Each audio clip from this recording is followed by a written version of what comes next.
The chair recognizes the gentleman from Ohio, Mr. Jordan, for 5 minutes. Did the FBI pay Christopher Steele, and was the dossier the basis for securing warrants at the FISA court to spy on Americans associated with the Trump campaign?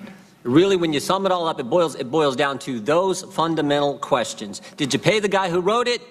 And did you use what he wrote, disproven, discredited dossier paid for by the Clinton campaign? Did you use it to go get warrants to spy on Americans?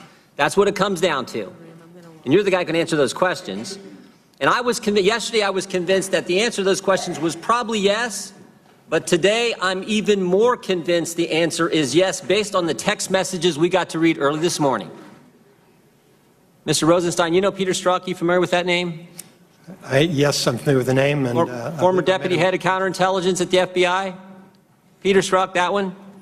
I don't know his precise title, but yes, he had a significant role in... Peter Strzok ran the Clinton campaign, interviewed Mills, Abedin, Clinton, changed the exoneration letter from gross negligence to extreme carelessness. Peter Strzok, who ran the Russian investigation, interviewed Mike Flynn. Peter Strzok selected by Mr. Mueller to be on his team.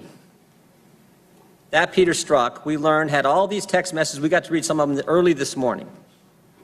Now, as my colleagues have pointed out, some of them are, they're show he didn't like Trump. He and Miss Page are exchanging text messages back and forth, show they don't like the president. But that's nothing new. Everyone on Mueller's team, no one on Mueller's team likes Trump. We already knew that. But I want to focus on one in particular. One in particular. And this is a text message from Mr. Strzok to Miss Page, recalling a conversation and a meeting that took place in Andrew McCabe's office, Deputy Director of the FBI, recalling a meeting earlier.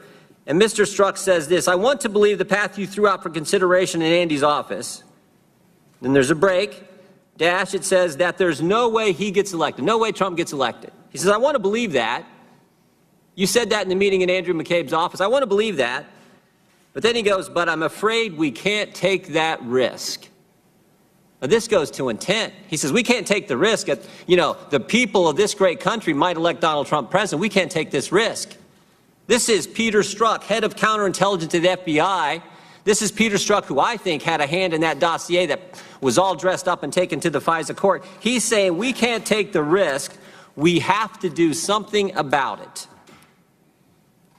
Now, don't forget the timeline here either, Mr. Rosenstein. Peter Strzok, January 10th, he's the guy who changes the exoneration letter from gross negligence, criminal standard, to extreme carelessness.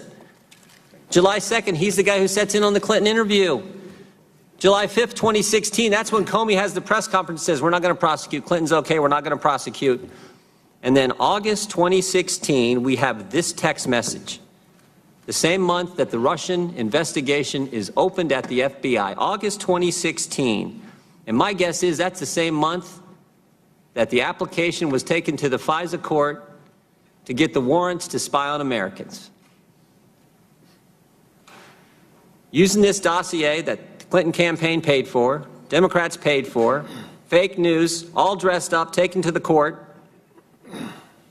So I got really just a couple basic questions. Because it seems to me if the answer to any of those two questions, if the answer is yes, if you guys paid Christopher Steele at the same time the Democrats in the Clinton campaign were paying, or if you took the dossier, dressed it all up, took it to the FISA court, and used that as the basis to get warrants, and now we have intent in this text message saying that there's another text message, my colleague referenced it earlier, where Mr. Strzok says, I can protect our country at many levels. Says it with all the humility he could muster. I can protect our country at many levels. This guy thought he was Super Agent James Bond at the FBI. This is obvious. I'm afraid we can't take that risk. There's no way we can let the American people make Donald Trump the next president.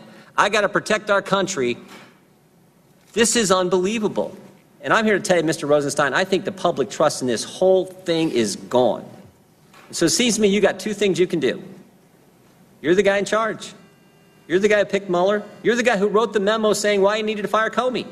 You're the guy in charge. You could disband the Mueller special prosecutor, and you can do what we've all called for. Appoint a second special counsel to look into this, to look into Peter Strzok, Bruce Orr, everything else we've learned in the last several weeks.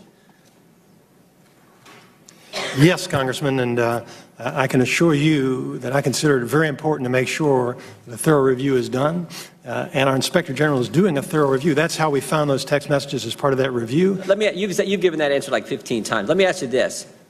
Are you concerned? I mean, this is what a lot of Americans are believing right now, and I certainly do, that the Comey FBI and the Obama Justice Department worked with one campaign to go after the other campaign. That's what everything points to. Think about what we've learned in the last several weeks. We first learned they paid for the dossier, then we learned about Peter Strzok, and last week we learned about Bruce Orr and his wife Nellie. I mean, this is unbelievable. So what's it going to take to get a second special counsel to answer these questions and find out, was Peter Strzok really up to what I think he was? I think it's important to understand, Congressman, we have an Inspector General who has 500 employees and a $100 million budget. And this is what he does. He investigates allegations of misconduct involving department employees. That review that he is conducting is what turned up those text messages.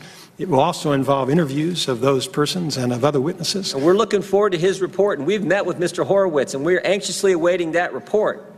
But that doesn't dismiss the fact that the country thinks we need a second special counsel. 20 members of this committee, the Judiciary Committee with primary jurisdiction over the Justice Department, thinks we need a second special counsel. All kinds of senators think we need a special counsel. What fact pattern do you have to have? What kind of text message do you have to see before you say it's time for a second special counsel? I want to assure you, Congressman, as I think the Attorney General explained, we take very seriously the concerns of 20 members of this committee or one member of this committee, but we have a responsibility to make an independent determination, and we will. I thank the chair.